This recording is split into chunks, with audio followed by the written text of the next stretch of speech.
Have I finally lost my mind, torn out giant sections of the layout?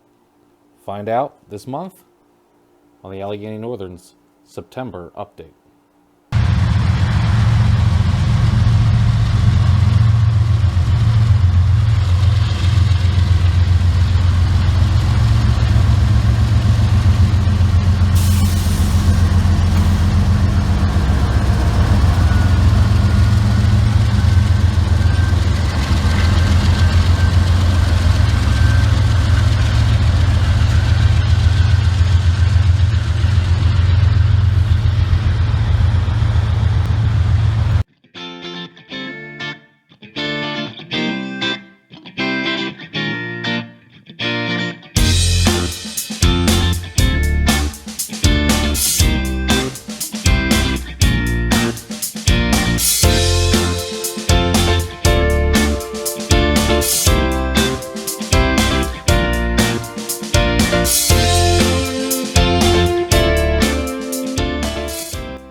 Welcome back, ladies and gentlemen, to the Allegheny Northern in N-scale. And no, I have not lost my mind, at least not completely yet, but I have made some major changes to the coal power plant on the Allegheny Northern. So what was going on here was, if you recall, there was a mountain ridge that went down right along the center here. It sort of blocked, was a seam block, and the power plant sat in the back corner, and then the tracks ran along the back wall there, and there was a switch right here that would lead to a small yard, and then there was the building that was the I'm going to call it the rotary dumper shed in the back. And that was all well and good. I had a natural carved rock tunnel right here. It looked really cool. You can see where the old track used to curve around. It was basically off of a switch back here. The problem was I could not access any of the switches. So with the scenery, stacked high here and the trees, I couldn't actually get back to, you can see right now, even I still can't reach where those switches were from either side just because of the width of the platform. So I really had an industry that I could not use. It looked good. It staged well if I had the cars back there, but for doing switching and all that sort of stuff, it didn't work. So what I've done is I've switched the location of the switch. So instead of it being here, it's here now. Instead of it being a right-hand turn off, it's a left-hand turn. So what this is going to mean is that traffic from the mine up above on the second deck is going to have to make a trip around the layout. It's going to be on the correct side now to service this industry. However, what we're going to do is it's actually going to have to go up to the yard up above and get sorted, and then a local will bring those coal cars down and the empties back. But we'll get into operations later. So now all of the switches are within reach from one side or the other, so that makes a huge difference. There's all my trees stacked up. One thing that was kind of funky was I had even though the same number of pieces that came out went back in, the same configuration and everything, for some reason I could not get a piece of unit track back in here. So like every other modeler, I have a road bed laying around, and I had flex track laying around, and I cut it to a tight fit, and now there's a piece of flex track in there.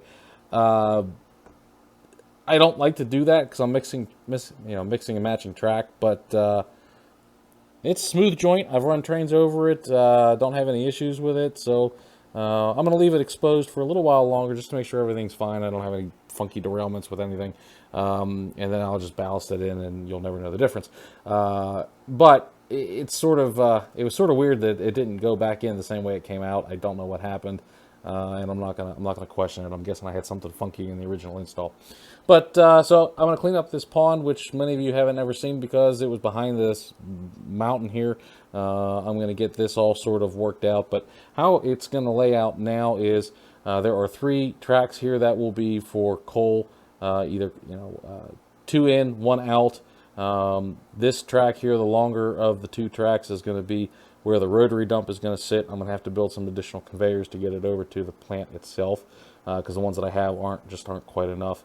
And then that small little one there is going to be a locomotive pocket specific for switching this industry. So it was hard taking this scene down, and I'll be honest with you, I was about halfway through it, and I was questioning whether or not I had made a huge mistake. But now seeing how this works, this is going to be a lot better for operations. So I'm going to play with it before I get it too well scenic, just to make sure that cars go in and out the way I want. But that's what I'm looking at now. So I got some scenery coming for this section of the layout. Before I get into the other things that I have to do, or have done, I guess, for the month of September, I would like to point out that I have the lumber finally to do the port scene that's going to be above here. It's the final scene that I'll be building out of space. So it's the final scene. So that is going to get built. I'm going to do a step-by-step sort of kind of follow along. Not quite a project layout video, but as I go through it, I'm going to do various videos on what I'm doing. So look for those in coming videos. So let's talk about what I have done in the month of September. So I redid this stream, nothing crazy, but I gave it another layer of Woodland Scenics Realistic Water, and then hit it with some water ripples. So it does look pretty decent. I'm happy with it. I'm going to move on to some other things at this point. I think we're good there. I know you guys had all seen the video where I cursed out the Woodland Scenics wiring system, but I did get that extended all the way down along the main line here in the front, and that includes installing the fancy little guy wires they give you, and then I did run it, and you'll notice right here it's stuck in the tree, but I stopped it right there. It's not going to go any further. That's it.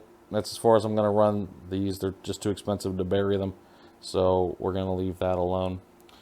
Another item that I did here was I did some scenic grass, static grass on this upper level. There's not really going to be much scenery here. This is a coal marshalling yard. You're not going to have houses and buildings and structures. I may do some line side along our dirt road here, our maintenance road. But other than some trees and some shrubs, this scene is not going to get very highly detailed. But what I did do was I did carve some rocks into this face, and I got some scenery done back here for the yard.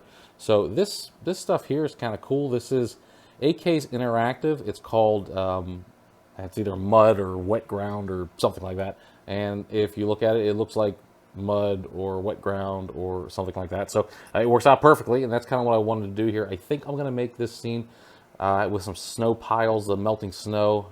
That's kind of a dreary look, and it's hard to model, but if you do it right, it's got some cool results. So I got this rock face done, and I've got this still to scenic up above here. Now, one thing I am going to do in a separate video is I bought some Woodland Scenics trees. I am not a huge fan of Woodland Scenics trees, but we're going to see if we can't make them look awesome.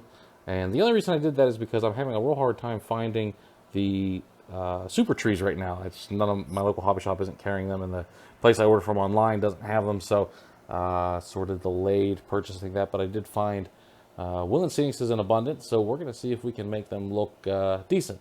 And the reason why I say that is because these are going to be background trees, so they don't have to necessarily be perfect because they're going to be in the background. So let's jump over to the other side of the layout, and I'll show you some other things that have been done. Okay, so on the other side of the layout now, I am continuing working through the stock of Woodland Scenics utility system stuff that I have, and I picked up, this wasn't a good place for the double cross bucks. I happened to be at the hobby shop, and I picked up a kit of the single, and this is a single kit. There's 4 poles that I used, and they went right in a row, and actually it looks really good because I didn't have to join a kit. So the lines are all tight, and yeah, it looks good along the side of the road, not gonna lie.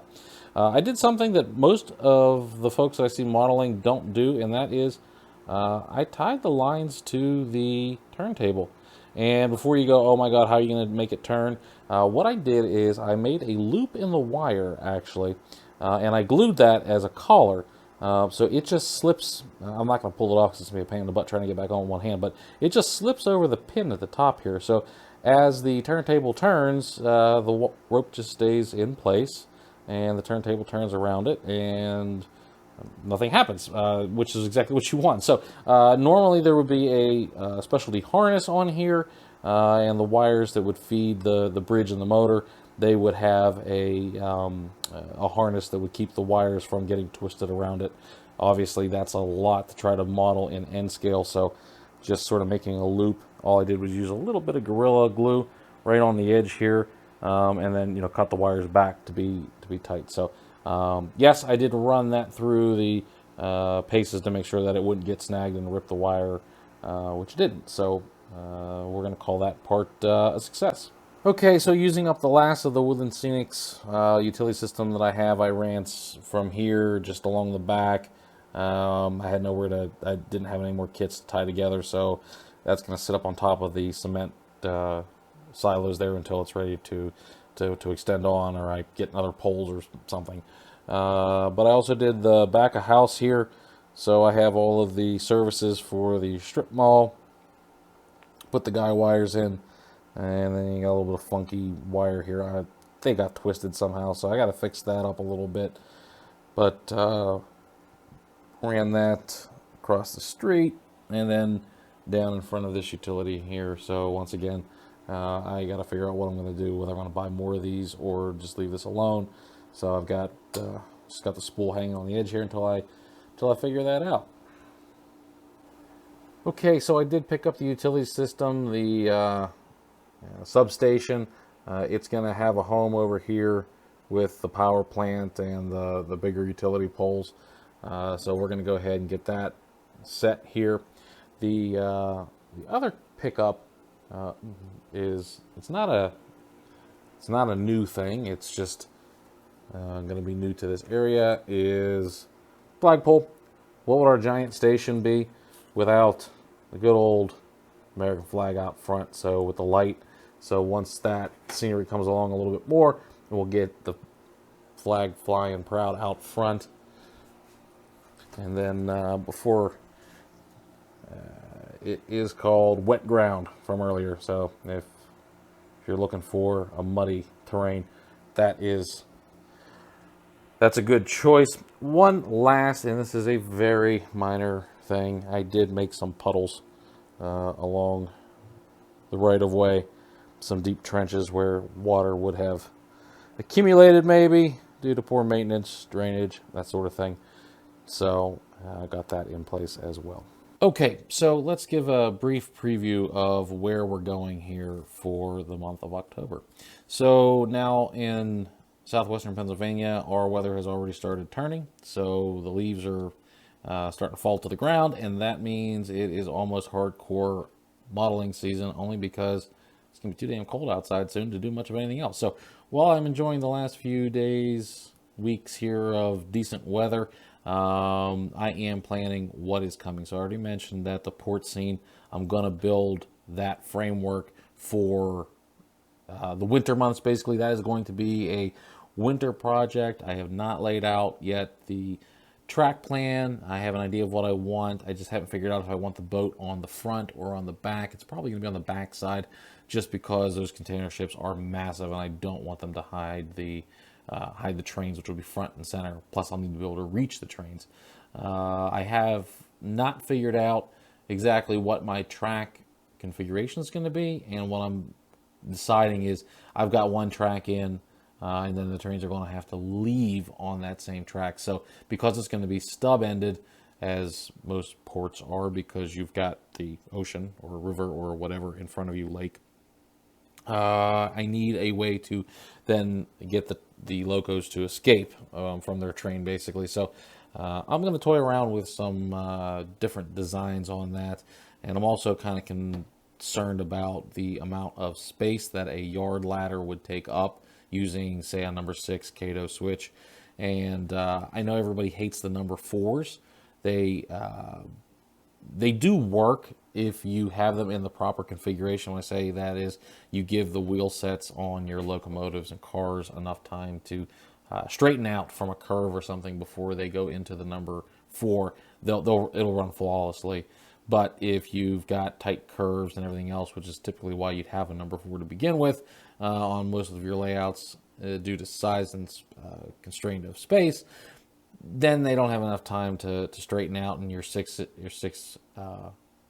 axle diesels will jump every time. It's just because of how tight it is. So I'm a little concerned about using number 4s in the yard, but I know the number 6s take up just too much damn space. So I may end up switching to a turnout that is like a Pico type turnout, and they have a lot more offerings and switches, but I haven't decided yet. So that's coming up. And then I told you that we would do a video on how to make woodland scenic trees a little bit better. I think I want to call it, if it does work out, my idea does work out, it's going to be make woodland scenic trees not suck. So it's just my opinion. Don't send hate mail. And then you've been looking at these 3D dinosaurs here, because I have a scene planned for these, and they are from Shapeways, and they're actually really cool. But of course, dinosaurs don't exactly fit into the layout. I know I've teased these a couple of times, but I am going to do something with these that's going to be both fun, and it's going to be funny. So stay tuned to that. That's probably going to be the next project that's coming up, just because it's going to sit real close to where the power plant is, and that's the scene I'm working on now. So and for those of you in the know, yes, he is going to get painted to look like Bumpy from Camp Cretaceous. If you don't know what that is, time for you to Google. And then last but not least, I still have a stack of Walther's kits that need to be put together. So I will start working through those. They're all geared towards the upper city portion of the layout. So in the coming month here, I don't know how much of this I'm going to get to. Probably get these dinosaurs painted up. Might start working on some of those trees to get that mine scene a little bit further along. And then, of course, I'll have the platform built, the table built for the pier, and we can see how that's gonna come along. I may mock up some different things for ideas and toss it out to the Ethernets here and see what you guys come up with as far as ideas that you like. So that's all we got here for September, and we'll check in with you at the end of the month to see what got done in October.